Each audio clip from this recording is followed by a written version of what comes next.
Let's see what is law of conservation of momentum और इसका क्या प्रूफ है, एग्जैक्टली ये क्या होता है। तो देखते हैं। देखिए, according to law of conservation of momentum, when two और more bodies act upon one another their total momentum remains constant. दो या दो से ज्यादा बॉडी एक दूसरे पे एक्ट कर रही है, एक दूसरे पे फोर्स लगा रही है, उनका एक सिस्टम है, तो उस पूरे सिस्टम की पूरी बॉडीज का जो टोटल मोमेंटम होगा वो कांस्टेंट होगा। ठीक है, यानी P इज इक्वल्स टू क्या होता है, mv। P इक्वल्स टू क्या होता है, mv। तो पूरा टोटल मोमेंटम क्या हुआ, पूरे सिस्टम का, एक बॉडी का नहीं है, सारी बॉडीज का मिला के ये कांस्टेंट ही रहेगा। इनिशियल मोमेंटम फाइनल मोमेंटम के बराबर रहेगा हमेशा, कोई भी मोमेंटम क्या लॉस नहीं होगा, टोटल मोमेंटम रिमेन्स कांस्टेंट और कंजर्व रहेगा। ठीक है, बट इसमें एक बहुत इंपॉर्टेंट कंडीशन ये है कि ये लॉ ऑफ कंजर्वेशन मोमेंटम तभी वैलिड होता है if no external forces are acting. उन बॉडीज पे कोई एक्सटर्नल फोर्स नहीं लगना चाहिए, वो आपस में ही एक दूसरे पे फोर्स लगा रही हो, बस एक्सटर्नल कोई फोर्स नहीं लगना चाहिए। ऐसा हुआ तो law of conservation momentum fail हो जाएगा। ठीक है, अब देखते हैं इसका प्रूफ। तो प्रूफ के लिए मैं दो बॉडीज का सिस्टम मान लेता हूं। एक ट्रक है जिसका मास m1 है और वो u1 वेलोसिटी से चल रहा है। एक कार है जिसका मास m2 है, वो u2 वेलोसिटी से चल रही है।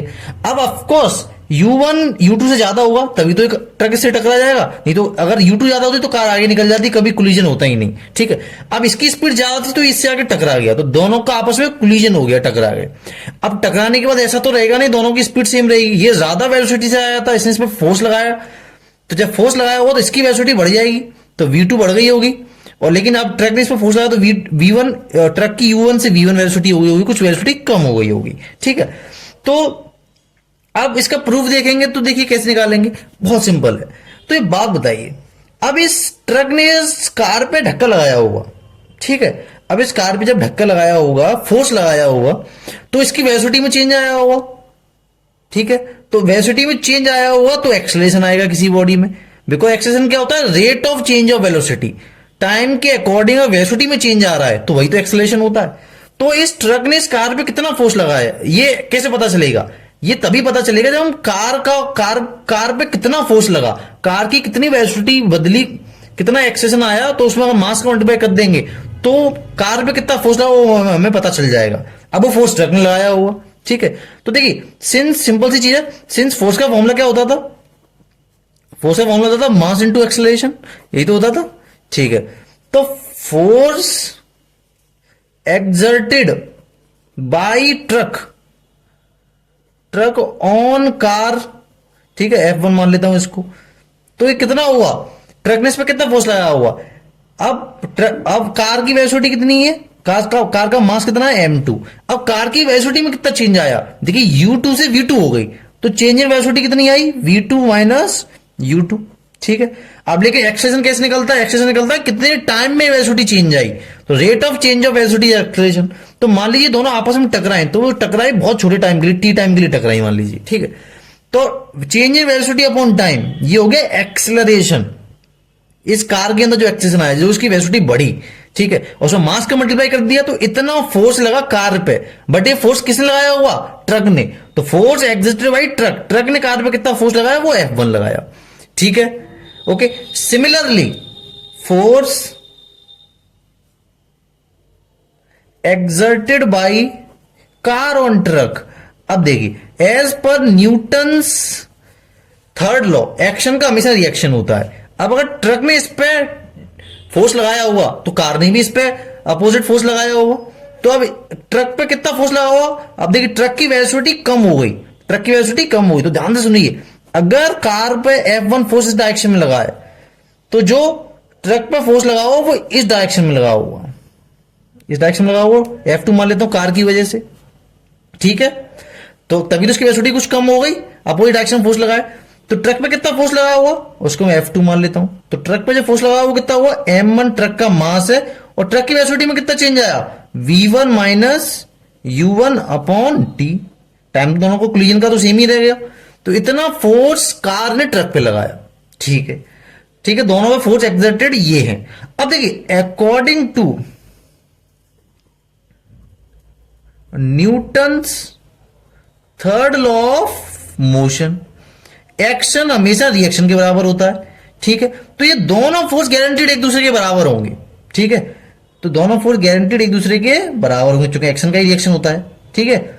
बट ये पूरी तरह सही नहीं है। अब इसमें एक ट्विस्ट था कि फोर्स तो एक्शन रिएक्शन बराबर होते हैं, लेकिन वो हमेशा अपोजिट होते हैं। तो अगर F1 की डायरेक्शन को मैंने पॉजिटिव माना है तो F2 की डायरेक्शन नेगेटिव होगी, क्योंकि अपोजिट है, ठीक है।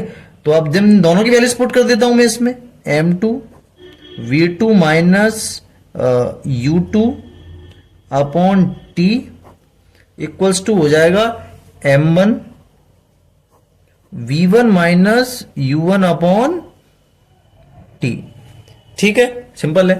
अब देखिए टाइम से टाइम कैंसिल हो गया, क्योंकि कोलिजन का तो दोनों में टाइम सेम ही था। अब अंदर इसका मल्टीप्लाई कर देता हूं तो क्या बचेगा, M2 V2 minus M2 U2 equals to M1 V1 minus M1 U1, ठीक है। अब देखिए U1 U1 वालों को V2 V2 वालों को एक साइड कर लेता हूं मैं, ठीक है, ठीक है।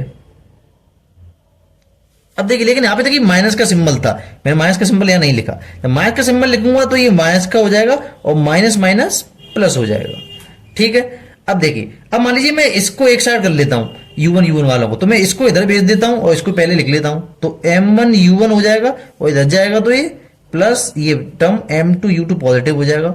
ऐसे यहां पर क्या होगा, देखिए M2 V2 है ना, ये M2 V2 है, M2 V2, और जब ये इधर आएगा तो ये किसका हो जाएगा, प्लस का, तो M1 V1 प्लस का, ठीक है। अब देखिए इस एक्सप्रेशन से क्या समझ में आया, ये इनिशियल मोमेंटम था M1 U1, ये इनिशियल मोमेंटम था ट्रक का, M2 U2 ये इनिशियल मोमेंटम था कार का, M1 V1 फाइनल मोमेंटम था ट्रक का, M2 V2 फाइनल मोमेंटम था कार का। तो अब देखिए दोनों का मिला के, दोनों का क्या इनिशियल मोमेंटम बिफोर कोलिजन, टकराने से पहले, ये किसके बराबर है, फाइनल मोमेंटम के बराबर है। मोमेंटम कहीं लॉस हुआ क्या, कहीं कम हुआ, नहीं हुआ। मोमेंटम कंजर्व कांस्टेंट रहा है, इनिशियल से फाइनल कांस्टेंट रहा है, बस एक बॉडी से दूसरी बॉडी में ट्रांसफर हो गया, एक में कम हो गया एक में ज्यादा हो गया, लेकिन जो टोटल मोमेंटम है वो हमेशा कंजर्व कांस्टेंट रहता है, क्योंकि इस सिस्टम में कोई भी एक्शनल फोर्स नहीं लगा है। तो यही था proof law of conservation of momentum का, ठीक है।